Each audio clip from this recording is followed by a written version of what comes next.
میرے چینل سنو کہانی میں آپ سب کا خیر مقدم ہے۔ جیسا کہ اس ٹائٹل سے ظاہر ہے کہ یہ ایک کہانی چینل ہے، لیکن میں اس کی ابتدا اپنے پیارے نبی محمد صلی اللہ علیہ وسلم کے ذکر سے کرنا چاہوں گی۔ تو یہ حدیث ہے جو صحیح بخاری سے ثابت ہے۔ حضرت ابو ہریرہ رضی اللہ عنہ فرماتے ہیں کہ اس اللہ کی قسم جس کے سوا کوئی معبود نہیں، میں اپنا پیٹ بھوک کی شدت سے زمین پر ٹیک دیتا تھا، اور اس طرح بعض دفعہ بھوک کی شدت سے میں اپنے پیٹ پر پتھر باندھ لیتا تھا۔ ایک روز میں اس راستے پر بیٹھ گیا جہاں سے لوگ گزرتے تھے، چنانچہ ابو بکر صدیق رضی اللہ عنہ میرے پاس سے گزرے تو میں نے ان سے کتاب اللہ کی ایک آیت کے متعلق پوچھا۔ میں نے تو ان سے اس لیے پوچھا تھا کہ وہ مجھے پیٹ بھر کر کھانا کھلا دیں، لیکن وہ گزر ہی گئے اور کچھ نہ کیا۔ پھر میرے پاس سے عمر فاروق رضی اللہ عنہ تعالی گزرے تو میں نے ان سے قرآن مجید کی ایک آیت سے متعلق پوچھا۔ میں نے تو ان سے بھی اسی لیے پوچھا تھا کہ وہ مجھے پیٹ بھر کر کھانا کھلا دیں، لیکن وہ بھی گزر گئے، انہوں نے بھی کچھ نہ کہا۔ پھر میرے پاس سے نبی کریم صلی اللہ علیہ وسلم گزرے تو آپ نے جس وقت مجھے دیکھا مسکرائے اور میرے چہرے اور دل کی کیفیت کو جان گئے۔ آپ صلی اللہ علیہ وسلم نے ارشاد فرمایا، ابو ہریرہ، میں نے کہا حاضر ہے اللہ کے رسول۔ آپ نے فرمایا ساتھ آؤ، اور پھر آپ چل پڑے۔ میں بھی آپ صلی اللہ علیہ وسلم کے پیچھے ہو لیا۔ آپ صلی اللہ علیہ وسلم گھر کے اندر تشریف لے گئے۔ میں نے اجازت طلب کی تو مجھے بھی اجازت مرحمت فرما دی اور میں بھی اندر چلا گیا۔ وہاں آپ صلی اللہ علیہ وسلم نے دودھ کا ایک پیالہ پایا۔ آپ نے دریافت فرمایا، یہ دودھ کہاں سے آیا؟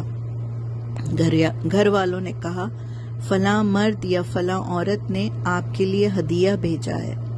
آپ صلی اللہ علیہ وسلم نے فرمایا، ابو ہریرہ، میں نے کہا، اے اللہ کے رسول، حاضر ہوں۔ آپ نے فرمایا، اہل صفا کے پاس جاؤ اور انہیں میرے پاس بلا لاؤ۔ حضرت ابو ہریرہ رضی اللہ عنہ فرماتے ہیں، اہل صفا اسلام کے مہمان تھے، ان کا کوئی ٹھکانہ نہیں تھا، گھر بار تھا، نہ کوئی مال اور نہ کسی اور کا سہارا۔ جب کبھی نبی کریم صلی اللہ علیہ وسلم کے پاس صدقے کی کوئی چیز آتی تو آپ صلی اللہ علیہ وسلم ان کی طرف بھیج دیتے، آپ خود اس میں سے کچھ نہ لیتے، اور جب آپ صلی اللہ علیہ وسلم کے پاس کوئی ہدیہ آتا تو آپ انہیں بلا بھیجتے اور خود بھی اسے استعمال فرماتے اور انہیں بھی اس میں شریک کرتے۔ چنانچہ اپنی اس عادت مبارکہ کے مطابق جب آپ صلی اللہ علیہ وسلم نے فرمایا اہل صفا کو بلا لاؤ، تو آپ کی یہ بات سن کر میں سوچنے لگا کہ ایک پیالہ دودھ ہے اور میں بھوک کی شدت سے نڈھال ہوں، اور آپ مجھے پلانے کی بجائے فرما رہے ہیں کہ اہل صفا کو بلا لاؤ۔ میں نے دل میں کہا، اس دودھ سے اہل صفا کا کیا بنے گا؟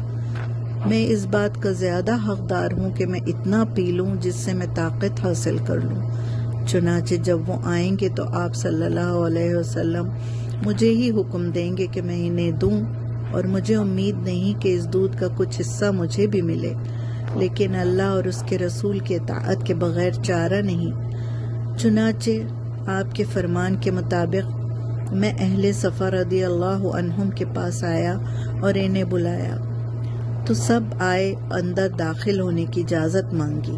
آپ صلی اللہ علیہ وسلم نے انہیں اجازت دے دی، وہ گھر میں اپنی اپنی جگہوں پر بیٹھ گئے۔ آپ نے ارشاد فرمایا، اے ابو ہریرہ، میں نے کہا، حاضر ہوں اے اللہ کے رسول۔ آپ نے فرمایا، یہ پیالہ پکڑو اور انہیں دو، یعنی باری باری پیش کرو۔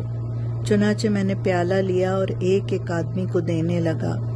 ایک کو دیتا تو وہ پیتا یہاں تک کہ سیراب ہو جاتا، پھر وہ پیالہ مجھے لوٹا دیتا۔ میں وہ دوسرے کو دیتا، بس وہ پیتا حتیٰ کہ سیراب ہو جاتا، پھر وہ پیالہ مجھے لوٹا دیتا۔ پھر اسی طرح ہر آدمی پیتا اور سیراب ہو کر مجھے واپس لوٹا دیتا، یہاں تک کہ میں نبی کریم صلی اللہ علیہ وسلم تک پہنچ گیا اور سب لوگ پی کر سیراب ہو چکے تھے۔ آپ نے فرمایا، میری طرف دیکھا اور مسکرایا اور پھر فرمایا اے ابو ہریرہ۔ میں نے کہا حاضر ہوں اے اللہ کے رسول۔ آپ نے فرمایا اب میں اور تم ہی باقی رہ گئے۔ میں نے کہا اے اللہ کے رسول آپ نے سچ کہا۔ آپ نے فرمایا بیٹھ جاؤ، ادھر بیٹھو اور پیو۔ چنانچہ میں بیٹھ گیا اور دودھ پیا۔ آپ نے پھر فرمایا اور پیو۔ میں نے پھر پیا۔